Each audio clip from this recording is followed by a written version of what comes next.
organizational tool.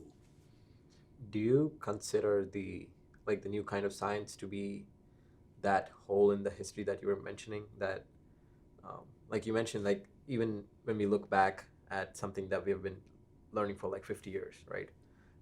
We still find like some flaws or some holes in the history, like things that they didn't figure out, but they just got accepted as time passed, and that people just started considering them to be true.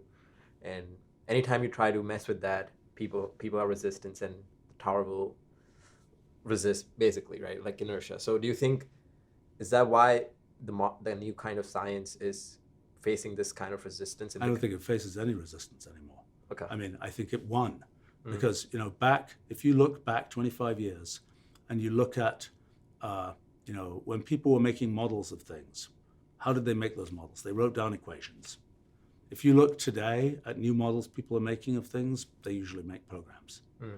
That was the point of new kind of science. Right. And, it won. Now, it's a somewhat silent, it's not something where it's a sort of trumpet blaring thing. But if you actually look at the actual practice of science and so on, that approach won. I think it's interesting when the book first came out, in many areas, people were like, "Oh, great, new methodology for doing stuff. We're excited." Off they went. They did things, and I think it's an important seed for what has become this kind of program-based way of doing science.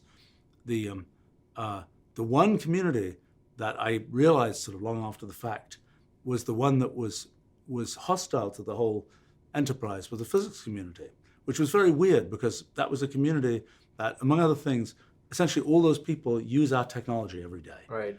And those people had known me for some cases a long time.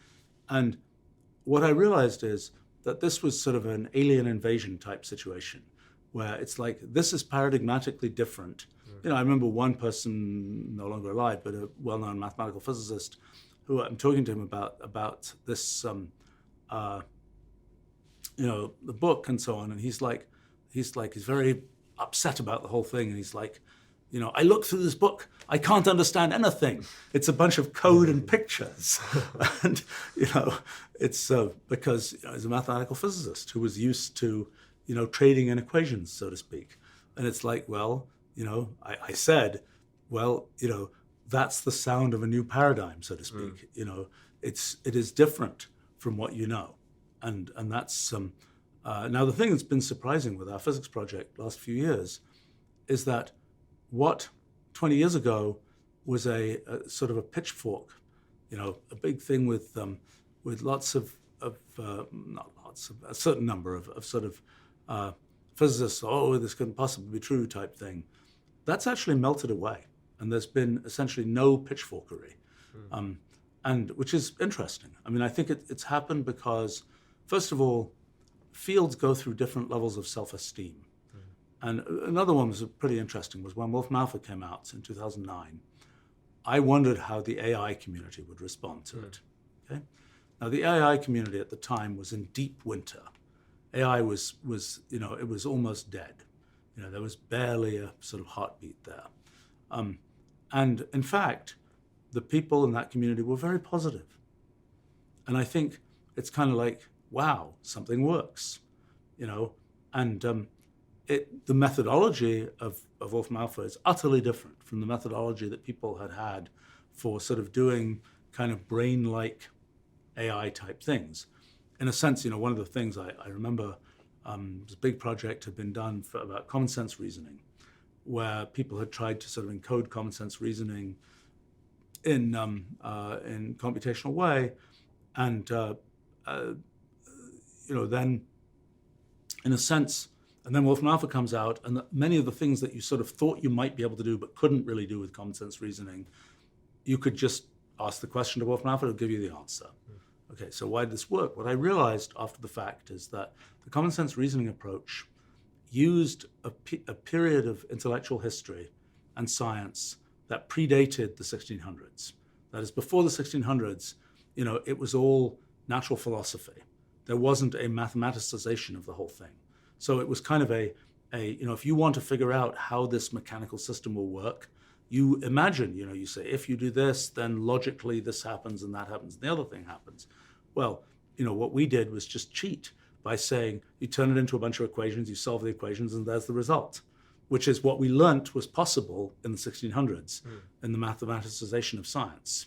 And in a sense, the sort of the Wolfram Alpha story is in part a rerun of that cheating, because it's using computation to do a bunch of things that were not paradigmatically possible in other ways. But it was sort of interesting at the time that I would say that the AI community, such as it was pretty small actually, was very, very positive about it. And I think now with the physics project, perhaps physics has been in a slightly, there was 20 years ago, it was kind of like, we're going to solve it with string theory. String theory, it's just around the corner. Right. We're going to, and it's obvious that's not going to work that way.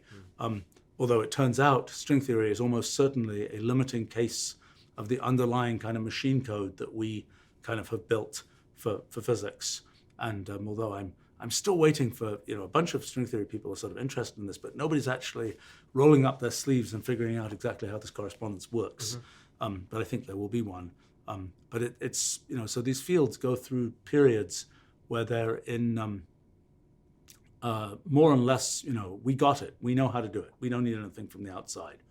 And, I think that's so it's sort of a different time for that. Is there anything you think you would have done differently back then when it first came out? New kind of science? Well, the fact is, so one of the interesting, social media didn't exist. Right. Had they existed, people who were like, oh, we got this thing to say, and oh, no, it couldn't possibly be true. And, it's kind of a funny thing because you write a book that is basically based on computer experiments, okay? People say, it's wrong. So what do you mean it's wrong? You run the computer experiment, it does what it does. Right. That's not a concept. It's like, I think there was a certain amount of, I made a conscious decision not to kind of, when people were, by the way, I made a decade after the book came out, I made this kind of, analysis of sort of what responses to it have been. The fact is, the overwhelming answer was positive, excited responses. So, but somehow, in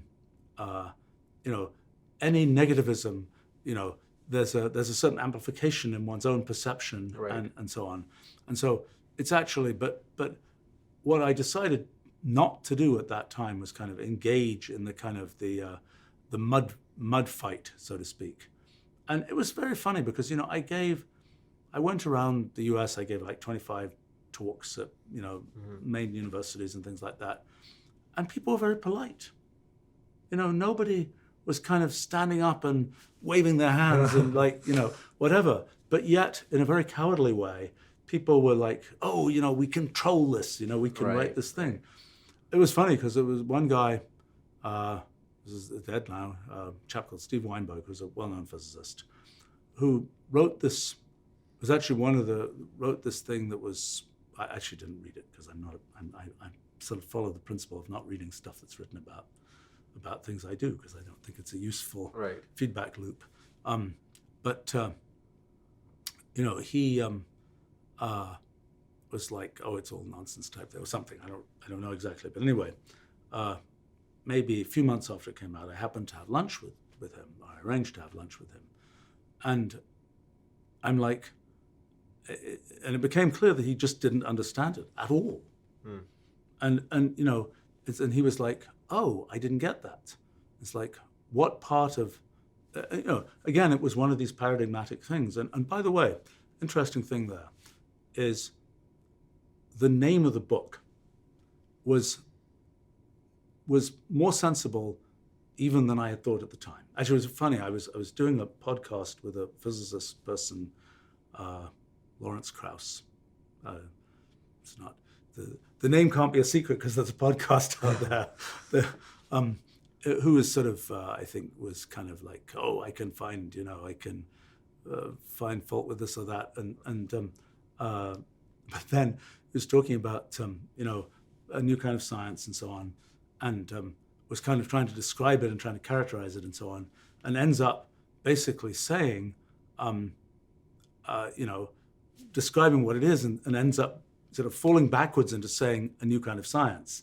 And I'm like, that's why I called the book that. It's not like the stuff that had gone before. That's why I called the book that, which was very important for many people in trying to read the book, because as soon as you prime people for the idea that an idea is a big idea, their response and their way of thinking about it is very different from the way you say, oh, it's a small idea. The thing I've noticed is kind of interesting, even with stuff we're doing now. So I'll give a talk, some group. It'll have scientists, sort of regular scientists, it'll have some philosophers. Okay, this is the thing I found interesting. The scientists, even though they have a big advantage in terms of content, often have a harder time grasping a bunch of things that are going on.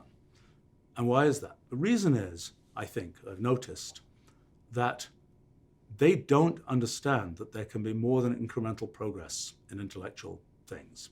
That is, they're looking for, there's just this one step that goes from what I already know to what I need to know for this purpose.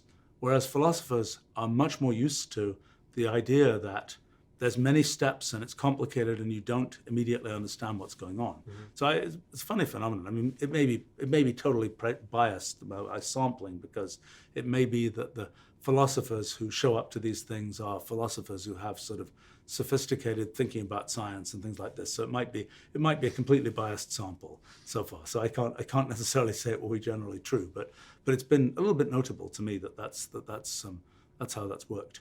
But no, I think, had social media existed when NKS came out, I don't know. It might have been interesting to see how that dynamic would have been different. I think that the concept, as I say, of I can be a troll, so to speak, and write a review and nobody will sort of come back to me about it is something that I think has sort of evaporated in the world, and that so that sort of changed the. A lot of other crazy things have happened about sort of being able to get ideas out there, and kind of this, you can't get that idea out because it's has some ideological, political sort of bad resonance. That's a different thing. That's a different phenomenon, which fortunately, I think it's fair to say that the science and things that I've done has not really. It's been pretty independent of those kinds of issues. I mean, fortunately, it's funny how these things in science end up